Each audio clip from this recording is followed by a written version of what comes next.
Well, if we were to describe our recent class periods in terms of athletics and what's going on in our country, I would say that we've been looking at a marathon with Syria and all the conflicts that we've been having with her. But today, Israel is going to get to catch her collective breath. Now, in our last class period, the northern portion of God's people got to do so and divided Israel. But today we'll do the same in Judah, in chapter 14 of 2 Kings. Chapter 14 of 2 Kings. So, good morning, by the way. Welcome in. We're glad to see everybody. Glad you're a part of our Bible study. And we'll begin in verse 1, looking at the recovery time period for Israel. Verse 1 of 2 Kings 14. It takes place, our narrative today anyway, in the second year of Joash. We've got to be careful about this. This is not Joash in the south. We've already concluded his reign. But we're going to jump back in just a little bit here before too long. But in the second year of Joash, the son of Jehoahaz, king of Israel, notice not king of Judah, but king of Israel, Amaziah, the son of Joash, king of Judah, became king. Now, this is looking at a time frame of 797 BC. So we've begun the 8th century now, BC. I want to go back to chapter 13 to point out something. I always hope these aren't confusing, but at the same time, they're a little bit enlightening and maybe keep us from some confusion. Back in chapter 13, I want you to notice with me in verse 10, 13:10. In the 37th year of Joash, king of Judah. So we are talking about there, the king in the south. And Joash reigns for how many years? Joash in the south. No, this is the more. This is the greater. Not today. Yeah. Joash in the south reigns for 40 years. Remember, it's like the ones of old. Okay, and he's how old when he becomes king? He's the little boy king. He's 7 years old. Right? He's hidden away for 6 years. So he's 7 years old. He dies when he's 47 years old. That's important for this reason. Dating.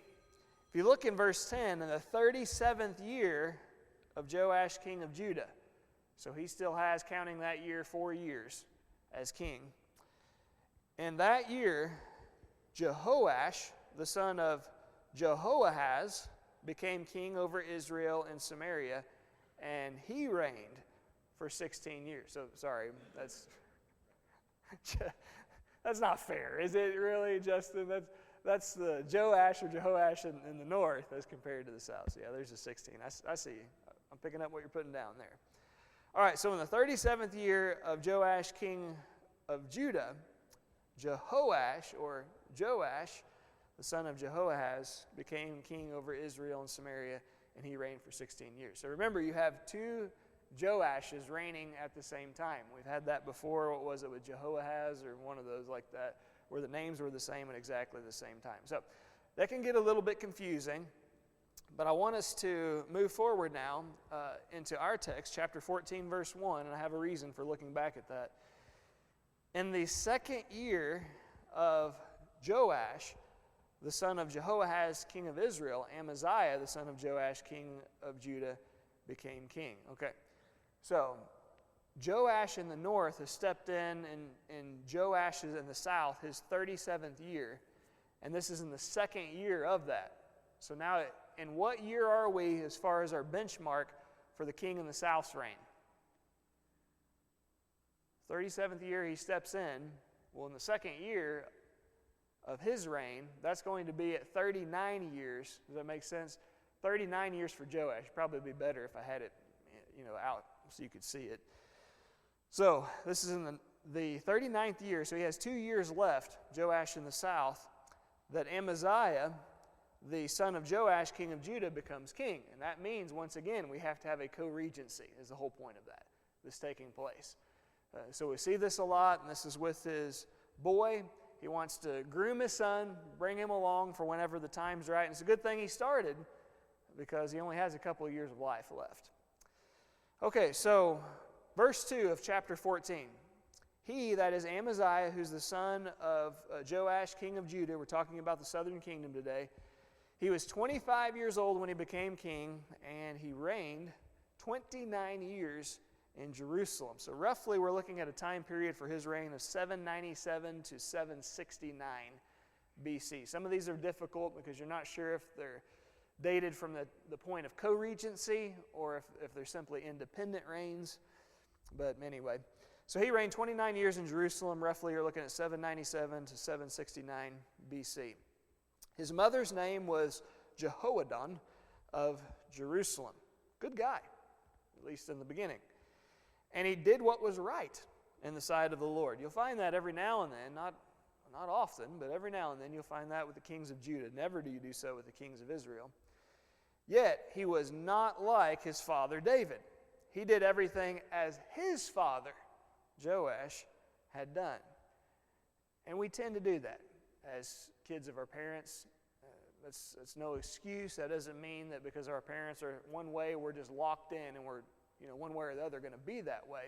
But we do tend to live out, and I like to state it this way, not exactly as our parents did, but the consistency of our parents, meaning we take whatever we've seen in our parents all the way to its logical end. And that's why it's so vital as moms and dads, as grandmas and grandpas, that we're the right kind of examples and genuine Christian examples for our kids and our grandkids, because they're very likely to live out the consistency of whatever they've seen in us.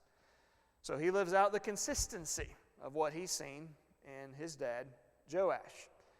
Pretty good guy overall. Verse 4, however, the high places were not taken away, and the people still sacrificed and burned incense on the high places, and we find this again and again and again and again, even with the good kings of Judah. Finally, under Hezekiah, this issue is going to be addressed, but that's still just a little bit, not a lot, but just a little bit down the road.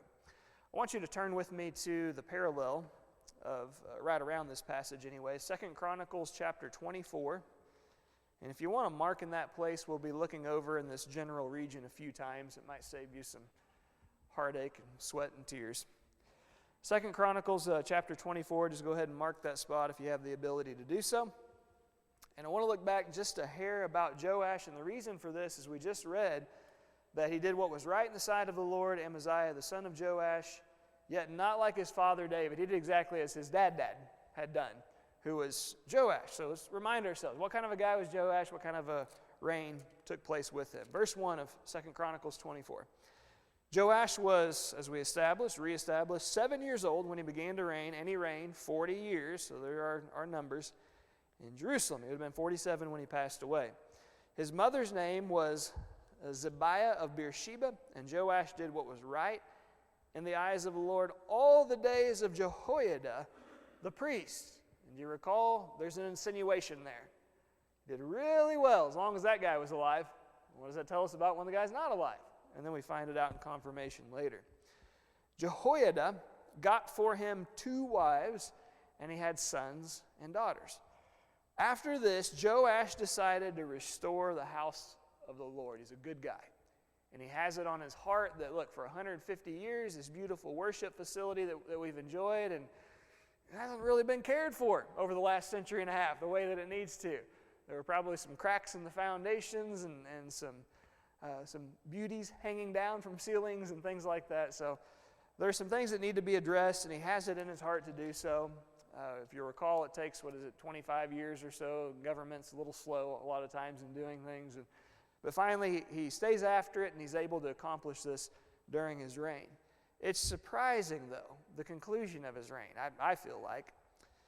Verse 17 of the same passage. Now, after the death of Jehoiada, the priest, the princes of Judah came and paid homage to the king. Oh, king, you're so great, you're so smart, you do everything right, you've been so successful. Oh, tell me a little bit more. What else have I done? He starts drinking the Kool-Aid of these guys singing his praises. And they're buttering him up, flattery, just so they can control the king. And they do just that. Verse 18, they abandoned the house of the Lord, the God of their fathers, by the advice of these men, and served the Asherim and the idols. And wrath came upon Judah and Jerusalem for this guilt of theirs. Yet he sent prophets among them to bring them back to the Lord. These testified against them, including the king. But by this point, they, king included, would not pay attention. Joash is stated to be, overall a good king who did right in the eyes of the Lord, but the tail end of his reign is not very solid. And then we read about this guy, his son, Amaziah, good guy. It's a lot like, sounds like Joash. He did what was right in the sight of the Lord, not quite like David, his father. So what's unique about David? All the kings have a period of falling off, just like every human being who's ever lived. But what's different about David? He repents. And by the way, give credit to his son. Maybe the greatest reign early on that anyone's ever seen, and he falls off in an ugly way worse than what Dad did. But give him credit. The book of Ecclesiastes, he comes to his senses and he says, listen, I wasted a lot of years of my life. I was wrong in what I did. He comes back to the Lord. So everyone has this period of falling off, but he didn't do like David. And I believe the insinuation there is he didn't come back after his period of falling off. Everything as his father Joash had done.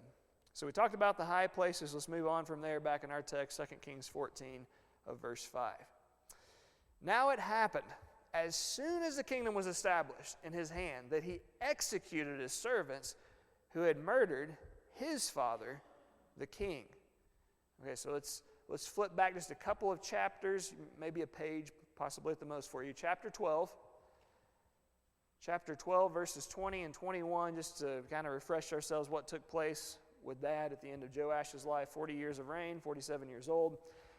And his servants, verse 20 of 2 Kings 12, and his servants arose and formed a conspiracy, well, that's an ugly word, and killed Joash in the house of Millo, which goes down to Silla. For Jozachar, the son of Shimeath, and Jehozabad, the son of Shomer, his servants, struck him. So he died, and they buried him with his fathers in the city of David. Then Amaziah, his son, of whom we're reading right now, reigned in his place. Okay, so going back to our text now of chapter 14 and verse 5, as soon as his son, of whom we just read, Amaziah, has the kingdom established in his hand, he doesn't have to worry about any major uprisings right away, anything like that.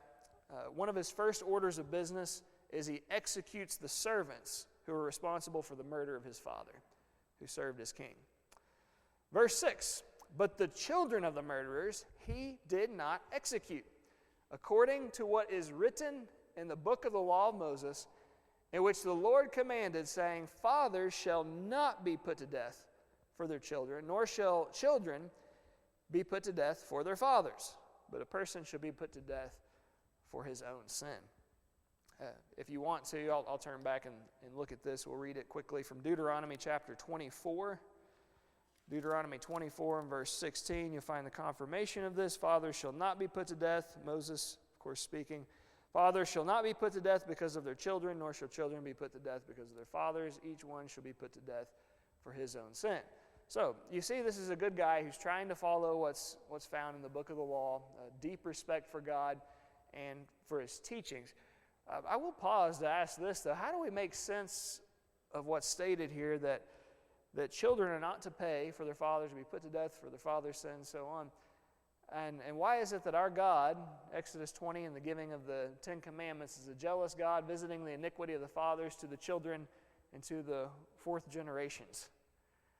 How do we balance that? Very good. Very good. So he knows what's going to be down the road, right? If there's going to be any change that goes on. Something else, we could point out about the Canaanites. He has the Israelites go in and he tells them, exterminate everything, everyone, leave no breathing thing, man, woman, and child, which is kind of unique in war. Did you raise your hand, Emily? Excellent, excellent. I would agree that at times there are certainly still consequences that are faced by children from the decisions of parents, but certainly the guilt itself is not found on them. Also see a difference in what John brought out. Also see a difference in times of war, when there's punishment being dealt out to an entire people, and there are consequences for that. And then you're talking about individual sins. Now look back at the wording here. Fathers shall not be put to death for their children, nor shall children be put to death for their fathers, but a person, singular, shall be put to death for his, singular, own sin. And, it would be like, if a dad commits a murder, well, you can't put the child on trial for that. And it may have been heinous crimes of which dad is responsible. You can't send away the child to prison the rest of his or her life. You can't execute the child on the basis of... So, we understand that. But you see, there is a difference between an individual's sins and then a collective nation's sins in times of war and judgment that's being brought on an entire people. And I believe that's the teaching right here. You're not talking about war in a whole nation that's guilty. You're talking about two individuals that are guilty for conspiracy to overthrow the king. And so he executes them, but he doesn't put on trial and harm the families that are involved because, of course, they had no part in that. Verse number 7 of 2 Kings 14, he killed 10,000. This is Amaziah that we're describing, the son of Joash in the south, in Judah. He killed 10,000 Edomites in the valley of Salt and took Selah by war and called his name Joktheel to this day. We'll go ahead and toss up our map for the day, and we'll be reminded where the Edomites are found. Of course, God's people, if you move to the east, and you have the Jordan River Valley, they're going to be found in this area, especially in the south. Hopefully you can see that outline of Judah right there. Well, just below the Salt or Dead Sea, you have the kingdom of the Edomites, just north from where I am right there. So the Edomites, they come against them, they fight, they kill 10,000 of them in what's termed the Valley of the Salt, which would make sense. Of course, we know how salty the Dead Sea area is, one of the saltiest places, not the saltiest, but one of the saltiest places for sure on earth. I told you to mark in 2 Chronicles around 24 where we were. Go back there. But this time chapter 25, because we're going to get some additional information that the King's account doesn't provide for us. However, it is, of course, found elsewhere. 2 Chronicles 25, starting in verse 5, we're going to find out more about this conflict with the Edomites. It's going to be necessary for when we continue in 2 Kings to make full sense of it. Verse 5 of 2 Chronicles 25, Then Amaziah assembled the men of Judah and set them by fathers' houses under commanders of thousands and of hundreds for all Judah and Benjamin. He mustered those 20 years old and upward and found that there were 300,000 choice men. That's a lot. Fit for war, able to handle spear and shield. But he also hired 100,000 mighty men of valor from Israel for 100 talents of silver apiece. You may recall a talent's about 75 pounds, not chump change. So I'll give you 75 pounds he offers to each one of these soldiers who would become mercenaries for Judah. If you'll come fight with us, but he hires them from Israel to go down south to the Edomites, the second most valuable precious metal on earth. What do we know about the Israelites by this point? What kind of a people are they? They are idolatrous as all get out. They have been forsaken by God. They've been spoken against. They've been punished time and again. And Judah's real downfall, it seems almost that she wasn't really willing to fully separate from that idolatrous people. She stays very interested in them. She intermarries and they're leaders with them. They become just like them. They keep naming their kids after one another. And that's why it's so confusing when we talk about the kings of Israel and of Judah. And they just won't leave those people alone. Some good kings of God, like Jehoshaphat and many others, are punished time and again. Ahaziah, and God has told them, leave these people be. Don't associate with them. And they just can't leave them alone. And Amaziah has this incredible army, 300,000 foot soldiers, highly trained. They're ready for war. Do you really think with the power of God behind you, you need an extra 100,000 to be able to win this conflict? And so he's trusting in numbers, and he's creating these additional relationships with this idolatrous people, and he pays them very well to help them out. Okay, verse 7 of 2 Chronicles 25. But a man of God, or a prophet, came to him and said, O king, do not let the army of Israel go with you, for the Lord is not with Israel. It doesn't say he's not with you or he's not with Judah. He's not with those people. So you join yourself to those people. He's not with them. He's against them. And guess what that means for you? He will be against you also. But he tells them, go act, be strong for the battle. Not with all these Ephraimites, but you, just you by your lonesome, your country. Why should you suppose that God will cast you down before the enemy? For God has power to help or to cast down. So, again, do you really think you need the extra 100,000 to be able to get through this? God is behind you, just you and your country, in this effort. So send these people home. You don't want them to go with you, because then God will act against you, even though your numbers are enhanced. And Amaziah said to the man of God, but what shall we do about the 100 talents that I've given to the army of Israel? Where's his main concern? Well, what are we supposed to do about the money? You know, we've already paid it out. That's a bad feeling, isn't it? You ever make an economic decision, the money's already paid out, and you realize you have to cut your losses and move in a different direction? The biggest drawback to that is, but what about the money that I've already invested? Well, I guess it's a legit question, but not super important. But he tells him this, the Lord is able to give you much more than this. Isn't that an incredible statement?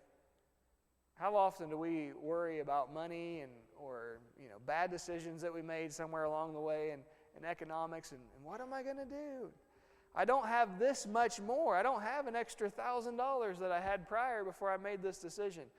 Do you understand who's on your side? And does it really matter when he's behind you? The Lord is able to give you much more than this. You need to cut your losses. Don't trust in the money.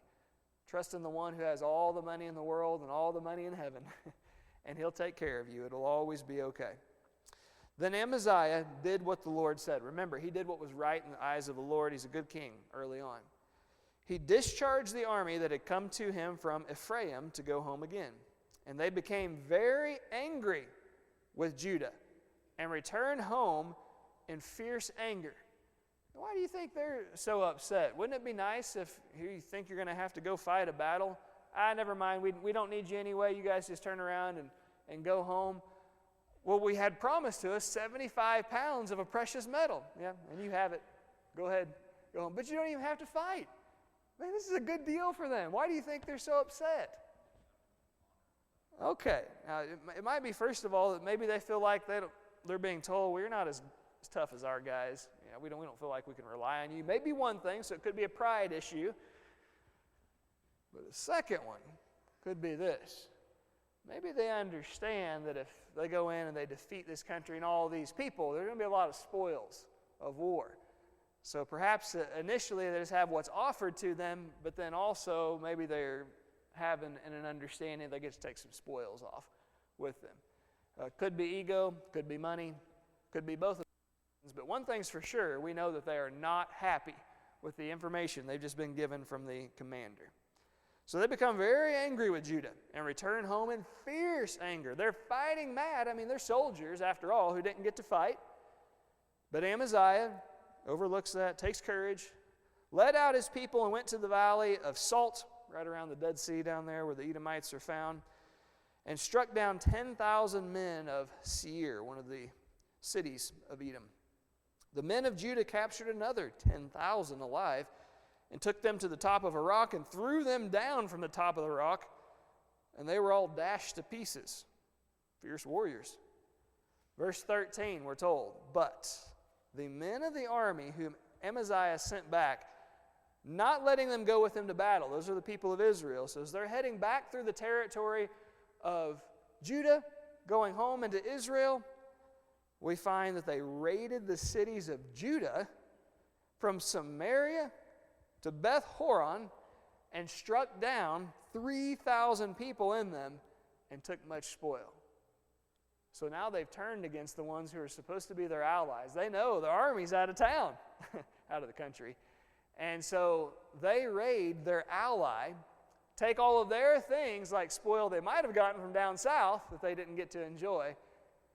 And so they just take it from these unguarded cities, kill 3,000 of the people of Judah, and then they return home. Verse 14 of the same spot. After Amaziah came from striking down the Edomites, he brought the gods of the men of Seir and set them up as his gods and worshiped them, making offerings to them. How foolish of the king. God has spoken to him, and he says, look, you don't even need this many people. You certainly don't want any connection with those people. Just get them out of here, send them away. And he does, and sure enough, he goes down, he puts a whooping on the Edomites and takes all their things, and then he comes home. What sense does it make? And I do find it significant. It's stated after Amaziah came from striking down the Edomites. He brought the gods, set them up as his gods from that place, worshiped them, made offerings to them. Why would he do this? Why would you turn? What motivation is there? You've just spoken to God. He predicts what happens. It takes place. You have the victory over these people, and then you take their gods that couldn't protect those people and set them up as your gods to serve for you and your people. Why would you possibly do that? What, Justin? Okay. We didn't get to talk about it last week, but I had a slide up with the Three Stooges. You may have seen it. You can't fix stupid.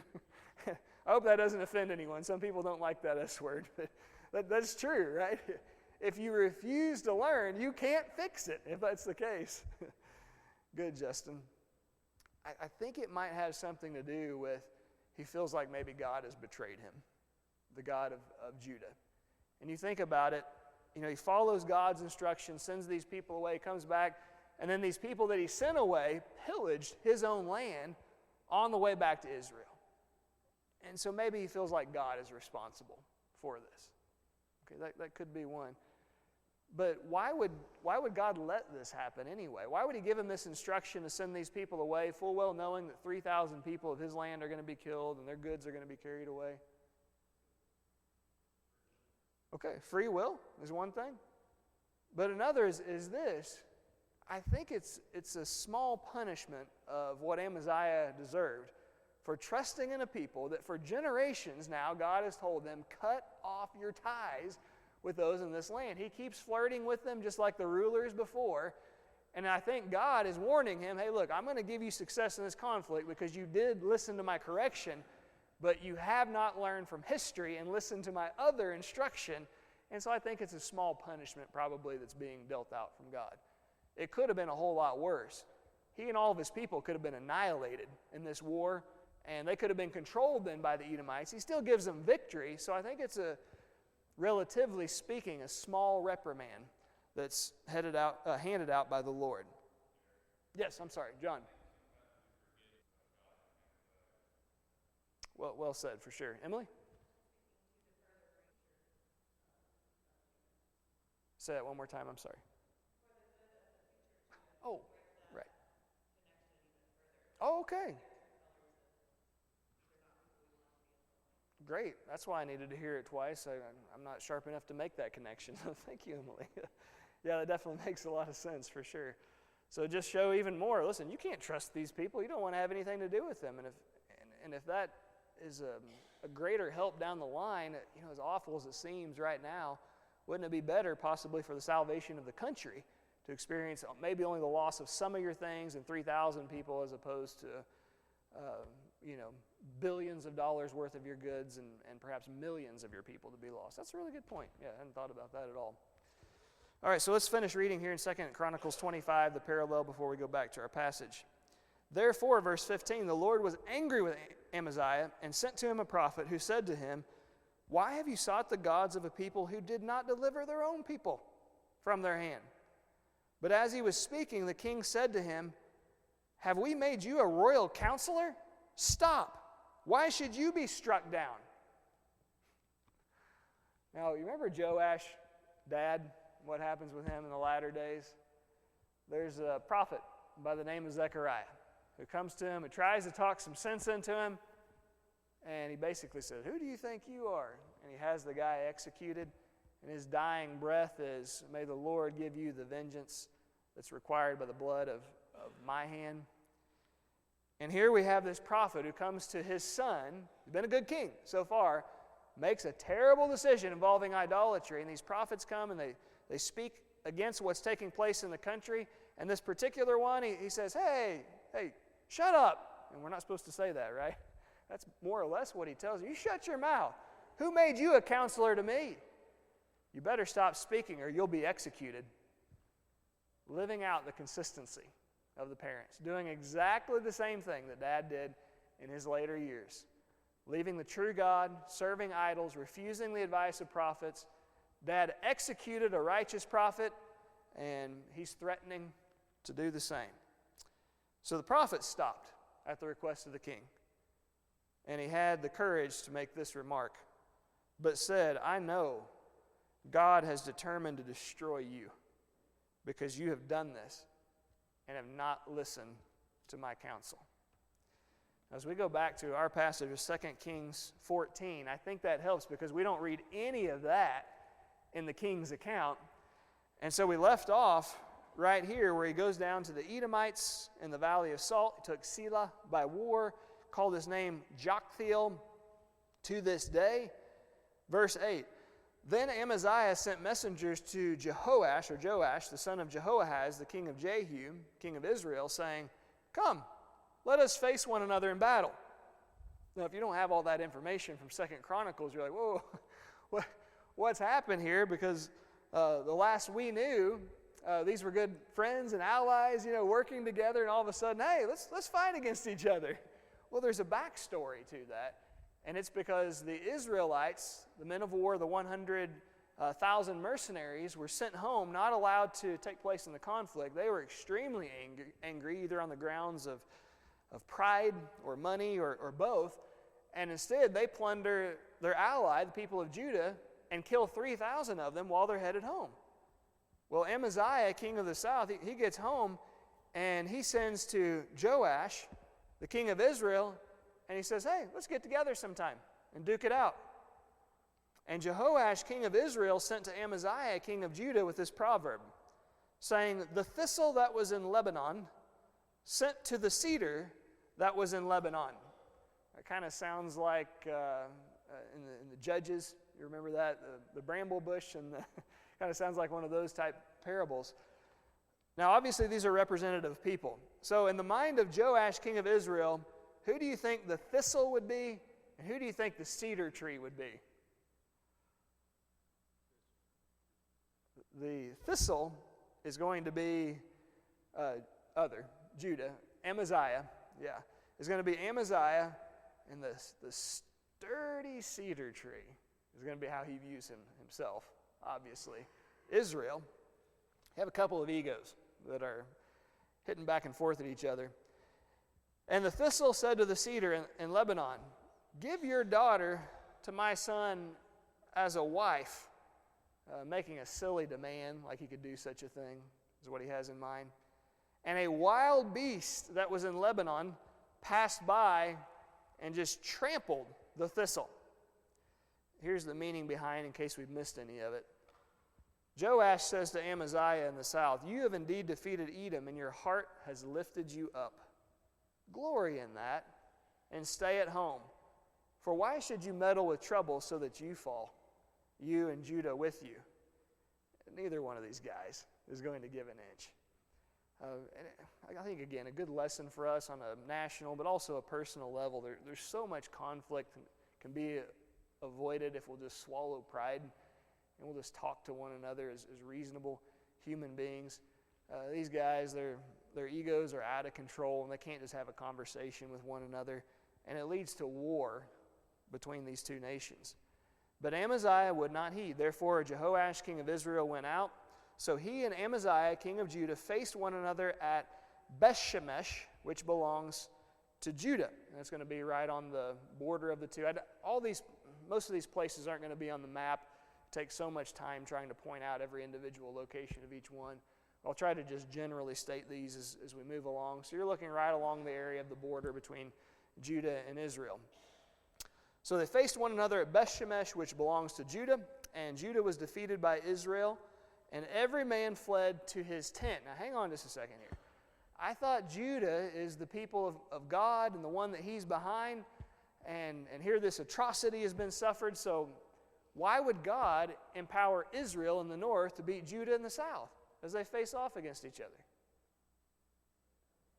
There you go. And I absolutely believe you could probably make the case that Judah is more righteous at this point comparatively than Israel. But Israel's been so far gone for so long. Judah's known. Judah has a lot of good rulers. There's a seed of David. There's still an interest in the law. I believe it's one of those situations where God expects more out of his people in the south. When they start acting through their allegiance to the people in the north, just like they do, God says, all right, I'm going to start treating you in conflict like what has been happening to them. I'm going to allow you then to be defeated. Verse 13, then Jehoash, king of Israel, captured Amaziah, king of Judah, the son of Jehoash, the son of Ahaziah, at Bethshemesh. And he went to Jerusalem and broke down the wall of Jerusalem from the gate of Ephraim to the corner gate, 400 cubits, which would be about 600 feet worth, significant. And he took all the gold and silver, all the articles that were found in the house of the Lord, and in the treasury of the king's house. He took hostages for down the road and returned to Samaria.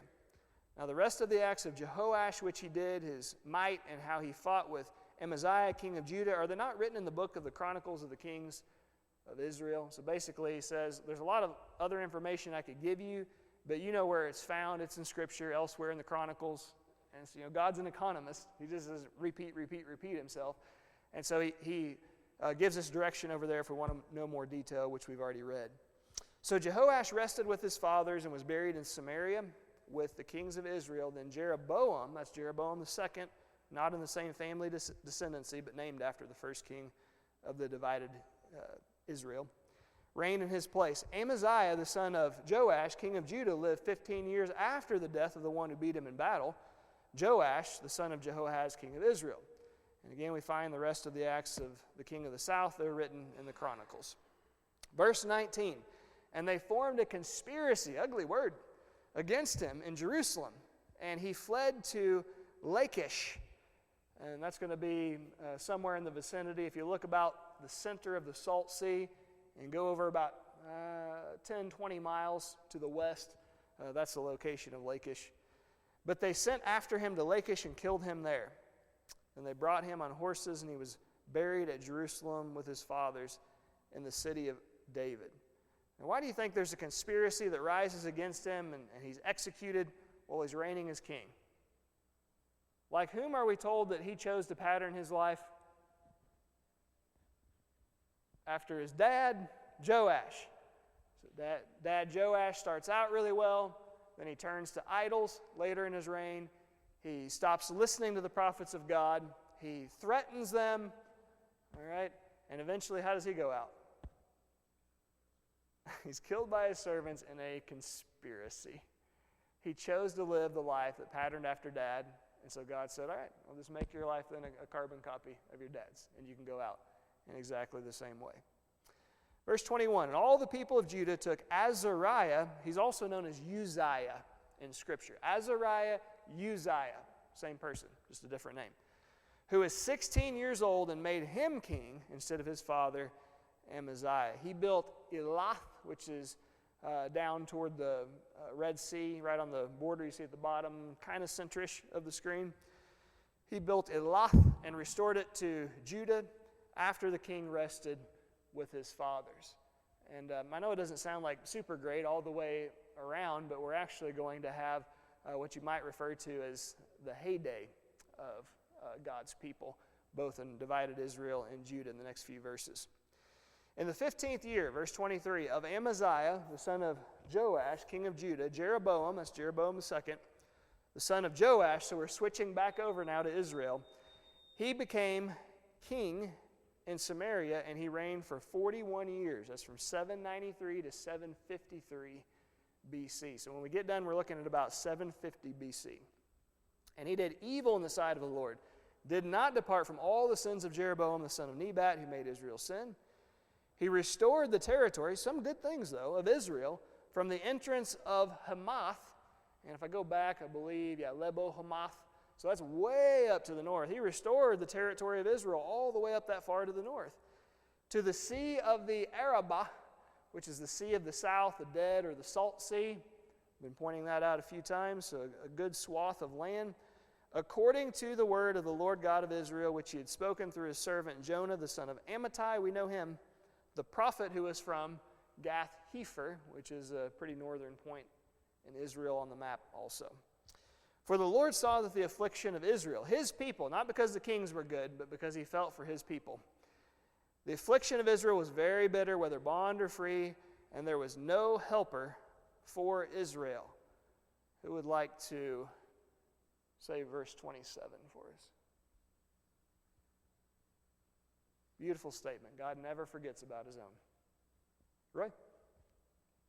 He still is aware, and he still intervenes. Again, this is not because the kings are good, not by any means, but there are still undoubtedly many of his own, even in Israel, that have not forsaken him. And so God says, I can't forsake my people. And he intervenes for them, and he gives them sizable territory to enjoy.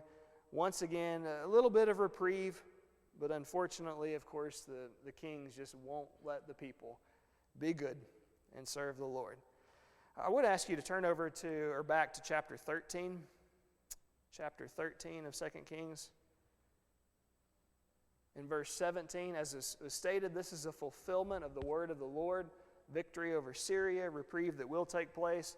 It goes back to Elisha's dying breath. And he said, that is Elisha, open the east window to the king, and he opened it. Then Elisha said, shoot, and he shot. And he said, the arrow of the Lord's deliverance, and the arrow of deliverance from Syria, for you must strike the Syrians at Ephek till you have destroyed them. Unfortunately, he doesn't destroy them because he's not passionate about the endeavor, and striking the arrows to the ground. He should have done it more times than what he did. But he does get to defeat the Syrians 3 times, and the Syrians eventually are going to lose their stronghold over God's people as the prophecy has been made. So we'll finish up with verses 28 and 29 of chapter 14. Now the rest of the acts of Jeroboam and all that he did, his might, how he made war, and how he recaptured for Israel from Damascus and Hamath what had belonged to Judah all the way up well to the north of the territory of God's people. Are they not written in the book of the Chronicles of the kings of Israel? So Jeroboam rested with his fathers, the kings of Israel. Then Zechariah, his son, that's not obviously Zechariah, the prophet who was executed by Joash. These names get recycled a lot, pretty familiar in Hebrew culture. So this is Zechariah, who's a king, who's going to be the son of Jeroboam. Jeroboam the second, his son, will reign in his place. And I feel like it's a little bit ironic because who was it who led Israel out into this mess and this venture of destruction that she's experiencing? First king of Israel, what was his name? Divided Israel.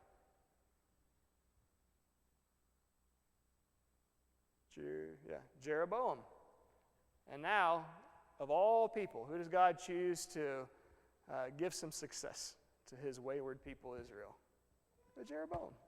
You wouldn't think that. They're not even from the same family. But he's not a good king, okay? God's just concerned about his people, and so he gives them a brief respite. But we'll find out how things continue next week in chapter 15. And we're going to talk about the story of Azariah, who's the son of Amaziah, also known as Uzziah. Starts out doing a lot of really good things. He'll do what's right in the eyes of the Lord, but he's going to have a problem that gets in his way. And maybe the greatest problem of all of us that we have to face through this life, and certainly every ruler, ego. We see the ego of the man creep up. Proverbs 16:18, pride goes before destruction and a haughty spirit before a fall. It's not just for certain people, that's for all people. We have to make sure to maintain a humble mindset. In preparation for that, please do read all of chapter 15. All of 15. And I'm going to assign, if you don't mind to do this, please, that would be great. Number 34. There are a couple of decent kings in Judah, and this is one of them, and a lot of bad ones that we'll discuss next week in Israel. But chapter 15, verse 34. All right, any other remarks, though, of chapter 14 and the overlapping of the guys with the same name, Joash? Okay, thank you.